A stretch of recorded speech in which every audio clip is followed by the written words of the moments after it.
Hello friends, I am going to actually start this video off with something a bit different.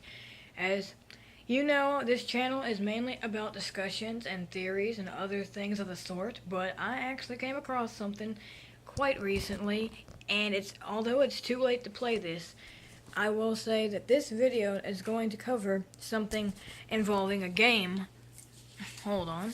A game that I actually learned about. Now, I found out about this game because of Yoshi, a brony on YouTube who was doing a let's play of the game known as a part-time job, or part-time job in general.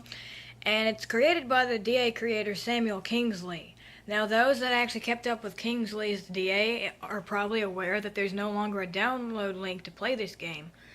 But this video is just to cover what I generally thought about this, because I mean, for a game that's only like a 3-part video, let's play, that seems pretty decently average length for a game. But here's just my ideas. Like, as I was watching this, I wasn't really expecting the ending to turn out to be the way that I thought it did, and I thought that was quite interesting because, the game tries so hard to make you think that the patients are the ones that you should be fearing, but when it gets to the end, it's not at all what you think it is. And that caught me by surprise. It actually caught me off guard. When I watched them, it was actually late last night that I watched the 3 videos by Yoshi, who actually uploaded this Let's Play on this game, and I was kind of creeped out. Like, the music at times made me want to pull out one of my headset or earbuds as well because I was afraid that something bad was going to happen. But then those that have played it, they see Fluttershy being like the ultimate villain in this whole thing all along. And that's what I'm here to discuss. Like, what I think actually happened offset, or things that weren't properly explained as far as, what actually happened based on what I interpreted.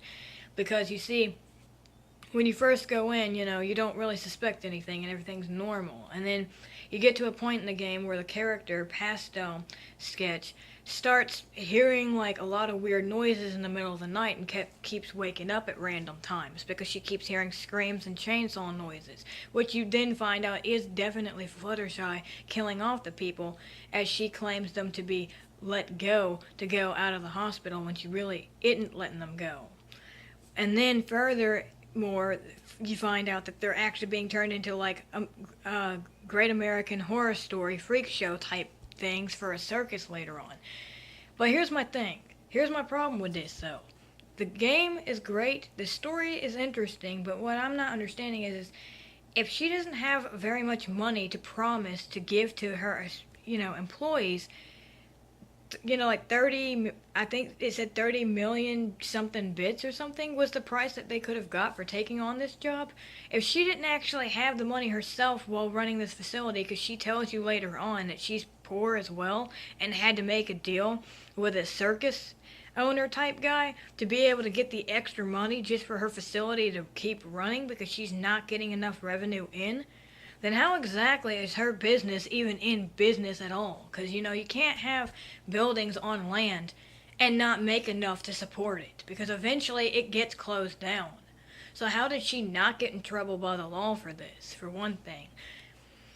And, like, other things that I've noticed, like, when the character finds out that she was asleep for 5 hours, like, I actually think that that's not the case. Like, I don't think she was asleep naturally. I think Pastel Sketch was in light sleep, and at the moment, she wasn't, alert enough to realize it, but I think Fluttershy may have snuck into the room and actually, like, inserted some kind of, like, sleep shot anesthetic in shot form, which makes it a liquid for her to be knocked out for that long so she could have a better chance at killing off people, because honestly, there's no way, she was asleep that long naturally.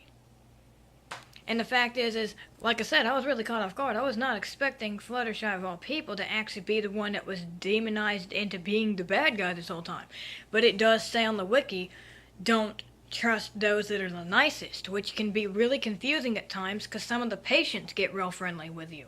For example, Lyra was really, really friendly with you, despite the fact that there was a jump scare when you first go into her room with the creepy music, which was another reason why I think the game was creepy. It wasn't so much the content as it was the music, because the music to me kind of sounded like something that you would hear coming from Kevin MacLeod with his creepy music that he has with the creepy atmospheres that he creates. So I just find it kind of strange, and it just bothered me a bit. But I didn't get real bothered until later on. Like, a lot of people were noticing. They were asking on RL Yoshi's Let's Plays, how come Macintosh is randomly there for no reason? Like, he even wanted to know why Macintosh was there. But I actually have this other theory that maybe he was there because since he's a big, bulky male pony, he was expected to help, move people around. Because, there are some mental patients that may actually be disabled in other ways too, where they might not be able to walk. So she may have hired another pony before Pastel Sketch actually took the job, and she just didn't know he was there because he was locked up this whole time. And I think with the whole part with Screw Loose and, Twilight being merged together at some point in time, Fluttershy was talking about trying to make Pastel Sketch feel at ease, told her that after she was released that she shouldn't worry because, this character can finally be able to speak full body sentences now. Well, at the time, much like RL Yoshi, I didn't actually think anything of it, but then later, you get to this part where you're running through a maze, and it has multiple different endings, depending on which path you pick, because there's actually a guide telling you which path leads to an ending on that part, because there's a time limit, by the way. But she sends out Big Mac after you, and it turns out he's barking all of a sudden. And, Screw Loose from the TV show MLP by Lauren Faust, that character was known to do that. And so, for the fact that Macintosh is all of a sudden doing that now, my theory is maybe Fluttershy also had enough time to do a brain transfer by taking the other character's brain out and swapping it out with Macintosh's, causing Macintosh to be able to bark like Screwloose does, which is why he acts like a dog out of nowhere for no apparent reason, because it was actually after, they released Screwloose, supposedly. And I don't know. I mean, it's a great storyline. Like, my whole theory, my biggest overall theory was actually if the part 2 actually was made, because Kingsley did at one point have intentions to make a sequel to this that focuses on, kind of a dark circus theme, kind of, sort of, because they used Vocaloid songs as their main inspiration for this. That, my whole idea was that, I was going to totally call that Pastel was going to become friends with, the patients, and that the patients were going to start a riot and go against the doctors who were trying to cause harm to them. Now, this was before I actually knew what the game was, because, it's 2017 currently right now, and I never played the game, and Kingsley already removed the download link, so you can't play it, and unfortunately, those that are viewing this, they're not going to make the sequel, because unless somebody magically re-inspires or rekindles their passion for this topic, they're most likely not going to. So to further help them out, they don't want to be harassed about making more stuff for this, because they're already done with it, because they lost interest. So I apologize if this upsets you. I'm not in any way affiliated to this person. I just thought that this was an interesting game, because I didn't know about it either until recently. And as much as I would have loved to play this and the sequel, I'm glad that I was able to at least watch RL Yoshi's Let's Play of it. Because there are so many crazy things about this that I could talk about, but, I can't cover everything. Like, I'll admit, the whole twist ending that they were turned into chimeras really threw me off. Like, I wasn't really expecting the patients to actually be innocent, because the minute they threw Pinkamena up into that mix, I really thought some really bad stuff was gonna happen, but then it turned out that it didn't, and I felt bad for her, and that's the first time for me to feel bad for a character like that, because I'm normally kind of afraid of them, but it's only because of the fact of the cupcake things, which might kind of sound like a biased, stereotypical thing. It's just, it was the first creepypasta I came across, which made me afraid of the Pinkie Pie character for a while, so that's kind of the reason. That and Rainbow Dash is actually one of my favorites, if I'm not counting some of the background ponies, of course.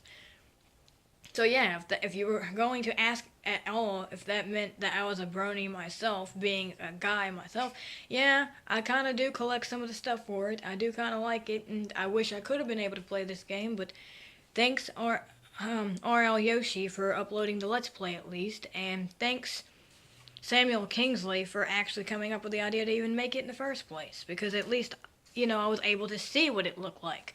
Because if I'm not understanding it correctly, it's supposed to be based on a novel fanfic, I believe is what you said. It's pretty cool. I give it a 10 out of 10 for sure, or even over 9,000 for that matter, just to make a meme out of this. But, it's actually a really cool game. I just, wish that I had a chance to play it. Like, I don't know how long ago this was actually made, so I don't really know, like, how long you could have had a chance at playing this for. But thanks anyways, and if you like this video, you can comment, like, and even subscribe, or even tell me what to do in another video, because I actually am real confident with my videos now. So if you're wanting something else for me to talk about, just tell me what to talk about in the next video, and I'll see if I can do the research for it and go on it.